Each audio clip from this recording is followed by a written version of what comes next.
Hello, parents and my dear students. Welcome to Aerodat School of Learning, Fatehnagar. Mobile number 7568077458. Class 6. Subject English. Chapter 3. Lecture number 5. If you have any doubt in this lecture, then you just need to write in your notebook. Whenever your school class will be opened, then you can clear to related teacher. इस lecture के दौरान अगर आपको कोई doubt है तो वो doubt आप अपनी नोटबुक में लिख लीजिए. जब भी आपके स्कूल्स रीओपन होंगे तो वो डाउट आप अपने रिलेटेड टीचर से क्लियर कर लीजिएगा. Okay students, so take out a book and turn to page number 48.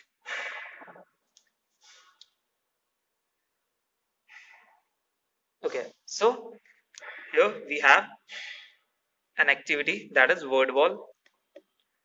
We have to start word wall. हमको word wall start करना है. Making connections हमने complete कर लिया था previous lecture में. We have to start word wall. Read the following sentences and replace the italicized words and expression with words from the story. So students, आपको नीचे दिए गए sentences को पढ़ना है और उन्हें replace करना है. नीचे दिए गए सेंटेंसेस में कुछ वर्ड्स दिए गए हैं, देखिए आप ध्यान से, वो इटैलिक फॉर्म में लिखे हुए हैं, यानी थोड़े से तिरछे लिखे हुए हैं. उन वर्ड्स को आपको रिप्लेस करना है ऐसे वर्ड्स और एक्सप्रेशन से जो कि स्टोरी में उनसे मैच खाते हैं, यानी ऐसे वर्ड्स जो जिनका मीनिंग स्टोरी में सेम दिया गया है इन वर्ड्स की तरह. So let us start. The Caliph was an impartial man. So here it is said that the Caliph was an impartial man. The Caliph was था an एक impartial man. Impartial का मतलब वो होता है स्टूडेंट्स जो भेदभाव ना करे और सही करे, किसी का निजी हित ना देखकर सबका भला करे. दैट इज impartial, जो सबके साथ एक जैसा बर्ताव करे. Impartial man. So what is the word that can replace impartial? तो वो word है upright. Students with your pencils write, लिखिए UP up RIGHT upright. Upright का मतलब सही. Okay students, write UP RIGHT upright. Upright का मतलब ईमानदार और सही. Okay. Here you can write upright. यहाँ थोड़ा स्पेस है आपके पास, so यहाँ आप लिख सकते हैं upright. Okay. Now moving to the next one. The Caliph asked the old man to get off his horse. So here it is said that the Caliph asked, the Caliph ने asked कहा the old man बूढ़े आदमी से to get off उतरने के लिए his horse उसके घोड़े से. So students, यहाँ statement ये है कि खलीफ ने कहा बूढ़े आदमी से उसके घोड़े से उतरने के लिए. सो क्या होगा यहाँ पर statement? Let us understand. The caliph asked get off. Get off word को हमें रिप्लेस करना है, ओके, किसी ऐसे वर्ड से जो कि स्टोरी में हमें मिलता है सेम स्टेटमेंट के अंदर. So the word is dismount. Students, जो वर्ड है वो है डिसमाउंट. यहाँ पर हमारा जो गेट ऑफ वर्ड है वो रिप्लेस होगा डिसमाउंट वर्ड से. So you can write here, आप यहाँ लिख सकते हैं डिसमाउंट. DI, इस स्टेटमेंट के सामने ही थोड़ा स्पेस है, वहां पर आप लिख सकते हैं DISMOUNT. डिसमाउंट यानी भी होता है उतरना. Okay students, let us go to the third statement. See the old man repaid kindness with thanklessness. Okay, so here it is said that the old man repaid the kindness and generosity with thanklessness. The old man, बूढ़े आदमी ने repay अदा किया, kindness दयालुता, with thanklessness. Thanklessness का मतलब है कि बिना किसी शर्म के उसने एहसान फरामोश पना दिखाया, वो एहसान फरामोश निकला. सो thanklessness, he was not thankful, वो शुक्रगुजार नहीं था. तो students, here the word is thanklessness. हमारा जो वर्ड है जिसे हमें रिप्लेस करना है वो है thanklessness. So we can replace thanklessness with the word ingratitude. हमने चैप्टर में एक वर्ड पढ़ा था ingratitude. in, write it with your pencil. लिखिए आप अपनी पेंसिल्स के साथ. in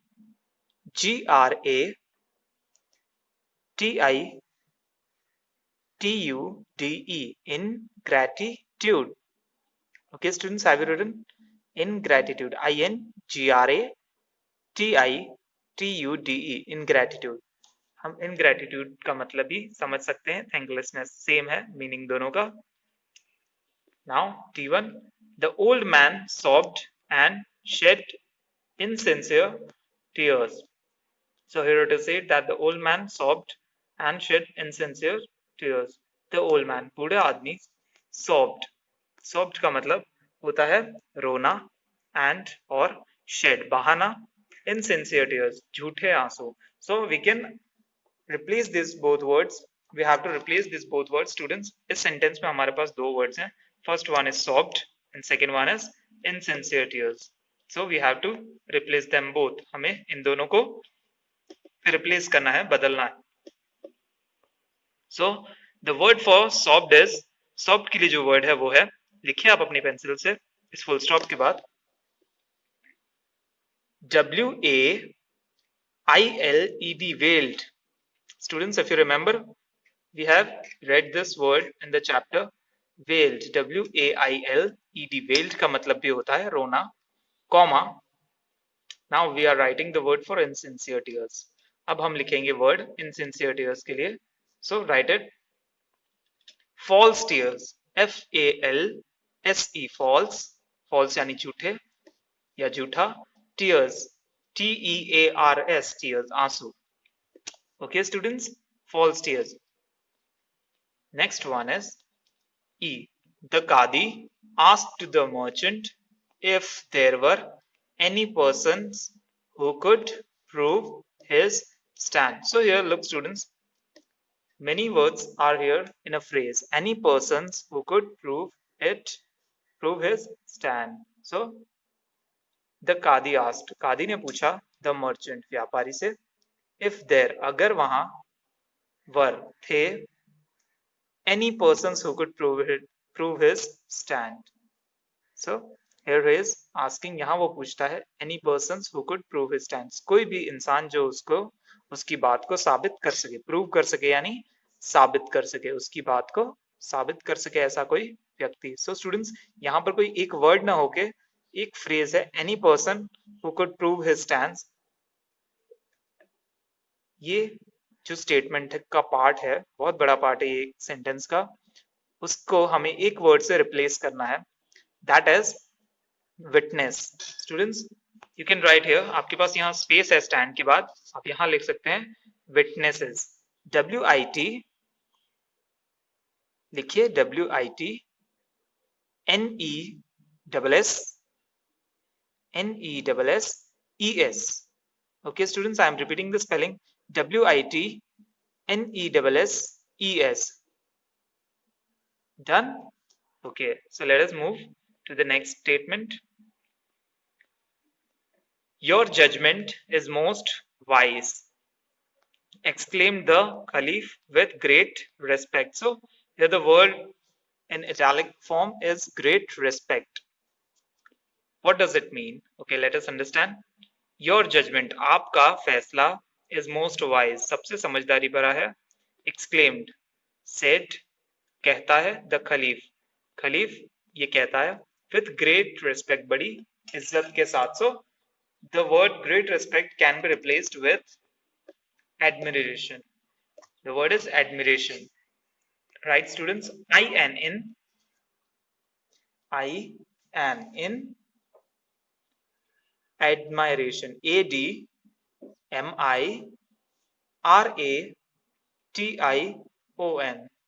I'm repeating again.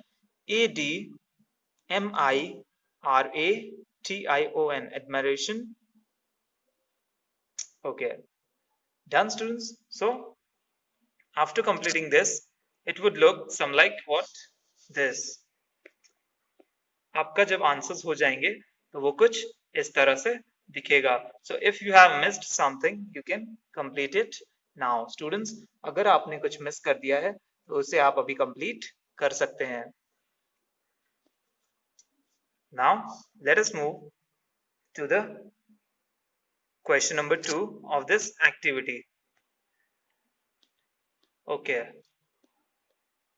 In the story you just read, the Qadi uses certain words that relate to law. Example: witness, decide, claim, defense. So आपसे कहा गया है कि जो कहानी आपने अभी पढ़ी उसमें कादी जो है, जो जज है, वो कुछ ऐसे वर्ड्स यूज करता है जो कि कानून से जुड़े हुए हैं, रिलेटेड टू लॉ. उसके एग्जाम्पल्स हैं, उदाहरण है: विटनेस गवाह, डिसाइड निर्णय, क्लेम दावा करना, डिफेंस बचाव. ओके, सो आपको नीचे एक टेबल दिया गया है. Let us see what we have to do. देखते हैं इसमें हमें क्या करना है. Here are some other legal words. यहाँ कहा गया है कि हियर यहाँ है, सम कुछ, अदर लीगल वर्ड्स कुछ और लीगल वर्ड्स जो कि कानून से जुड़े हुए, that are related to law. Match them to their definitions. You have to match them to their definitions. Match them, मिलाइए to their definitions, उनकी व्याख्याओं से. तो आपको इन वर्ड्स को मैच करना है उनकी डेफिनेशन से. Let us start. The first word is appeal. Appeal का मतलब होता है अनुरोध करना या डिमांड करना, औपचारिक रूप से अनुरोध करना. B. Second word is innocent. So second word is innocent. Innocent का मतलब होता है निर्दोष. C. Third, that is evidence. Evidence means सबूत. D. Justice. Justice means न्याय. Justice का मतलब होता है न्याय. E. Judge. Judge का मतलब होता है न्यायाधीश. F. Crime. Crime का मतलब होता है गुनाह या अपराध. G. Guilty. Guilty means दोषी. Guilty का मतलब होता है दोषी. H. Lawyer. Lawyer का मतलब होता है वकील. Okay students, so let us match the sentences and understand them one by one. So let us go to the first one. The facts, signs or objects that make one believe that something is true. So the facts, तथ्य, signs, चिन्ह और objects या वस्तुएं, that makes जो बनाती है, one believe एक को भरोसा दिलाती है, that के something is true कि कोई बात सही है. So कोई ऐसी चीज जो आपको भरोसा दिलाए कि हाँ इसकी बात सही है, उसे हम क्या कहेंगे? That is C, evidence. Students, क्या होगा वो? Evidence. So you have to write number C over here. आपको यहाँ पर true के बाद number C लिखना है. Okay students, you just have to write C. आपको सिर्फ C लिख देना है ताकि आप जब भी इसे रिवाइज करेंगे आपको वो आंसर्स मिल जाएंगे. Okay, going to the next statement. Number 2. A person who is trained and qualified to advise people about the law and to represent them in court. So here it is said that a person who is trained and qualified to advise people about the law and to represent them in court. A person, एक आदमी, who is trained, जो कि प्रशिक्षित है, and और qualified है, qualified यानी योग्य है, to advise, लोगों को सलाह देने के लिए, advise people about the law, law के बारे में, कानून के बारे में, and और to represent them in court, और उन्हें कोर्ट में प्रेजेंट करने के लिए, कोर्ट में प्रेजेंट करने के लिए, उपस्थित करने के लिए, रिप्रेजेंट करने के लिए किसे नियुक्त किया जाता है? कौन होता है वो? Students, who is the person और what is the word that will match this? So it is H. Students, lawyer, वकील ही होता है जो प्रशिक्षित होता है और लोगों को सलाह दे सकता है लॉ के बारे में और उन्हें उपस्थित कर सकता है कोर्ट में. So you have to write H over here. आपको कोर्ट के बाद यहाँ पर ब्रैकेट में एक ब्रैकेट बनाकर H लिखना है. Okay students, make a bracket and right H in it. आपको स्मॉल h उसमें लिखना है. Okay, now let us move to the third statement. A formal request to a court or to somebody in authority for a judgment or a decision to be changed. So here let us understand the meaning first. A formal request, एक औपचारिक विनती to a court, अदालत को, और या to somebody, किसी और को, in authority, जो अधिकारी, जो अधिकार में है, इन अथॉरिटी मतलब आधिकारिक रूप से, फॉर अ जजमेंट, फैसला लेने का जिसे अधिकार है, उससे औपचारिक विनती करना, और अ डिसीजन, और निर्णय, या कोई निर्णय, टू बी चेंज, जो कि बदला जाना चाहिए. सो यहाँ क्या कहा गया है स्टूडेंट, समझिए कि एक ऐसी औपचारिक विनती करना, किससे, अदालत से या किसी ऐसे इंसान से जो उस फैसले को बदल सके. Okay, so what is this, ये क्या होता है formal request, that is appeal. Okay students, that is appeal. So you will write A in the third column here. Students, changed के बाद आपको एक ब्रैकेट बना के यहाँ पर A लिखना है. अपील, अपील को ही कहते हैं फॉर्मल रिक्वेस्ट. ओके, अनुरोध करना, किसी से विनती करना, रिक्वेस्ट करना औपचारिक तौर पर, वो कहलाता है appeal. Now coming to the fourth statement, a person who takes legal decisions. Here it is said that a person who takes legal decision is known as what? जो इंसान लीगल डिसीजंस लेता है वो क्या कहलाता है? A person, एक इंसान, who takes, जो लेता है लीगल डिसीजंस, ओके, जो सही और गलत का निर्णय लेता है, वो कौन होता है students? That is called, what it is called? जज. क्या कहलाता है वो? जज. So you have to write number E in the fourth statement. आपको फोर्थ, सो स्टूडेंट्स आपको फोर्थ स्टेटमेंट के बाद यहाँ पर डिसीजंस के बाद एक ब्रैकेट बनाकर लिखना है E. क्या लिखना है students? E. You have to write E. Okay, so let us go to the fifth statement. Having done something illegal, being responsible for something bad that has happened. So here you have to understand it first. आपको ये पहले समझना होगा. Having done something, कुछ ऐसा किया हो illegal, गैर कानूनी. Being responsible, जो जिम्मेदार हो, for something bad, कुछ बुरा करने के लिए, that has happened, जो हुआ हो. So उसे हम क्या कहेंगे स्टूडेंट्स? कोई ऐसी चीज करना जो कि इलीगल है, कानूनन अपराध है, इलीगल है, और कुछ बुरा करने के लिए जो जिम्मेदार हो, उसे क्या कहा जाएगा? That is called guilty. So we will write G in the fifth bracket. Okay, here happened के बाद आप एक छोटा सा ब्रैकेट बनाकर उसमें G नंबर लिख दीजिए. So when you want to check your answers, you can check it. जब आपको आंसर्स पढ़ने हो तब आप उसे पढ़ सकें. सो let us move to the sixth one. Not having done something wrong, illegal. So here it is said not having done, कुछ न किया हो, something wrong, गलत या illegal, गैर कानूनी, कुछ न किया हो, उसे हम क्या कहेंगे? So that is called innocent. B option, innocent, INNOCENT, निर्दोष. innocent का मतलब होता है निर्दोष. So in the sixth column here, just make a small bracket, एक छोटा ब्रैकेट बनाइए और उसमें लिखिए B, option number B. Okay students, now coming to the seventh statement, the fair treatment of people, यानी लोगों का सही व्यवहार. the fair treatment of people, लोगों के साथ सही व्यवहार करना. what it is called? it is called justice. number D, that is JUSTICE, justice कहते हैं उसे. okay students, so we will write D, एक छोटा सा ब्रैकेट बनाकर इसमें हम D लिखेंगे people के बाद. okay students, now the last one, an activity that involves breaking the law.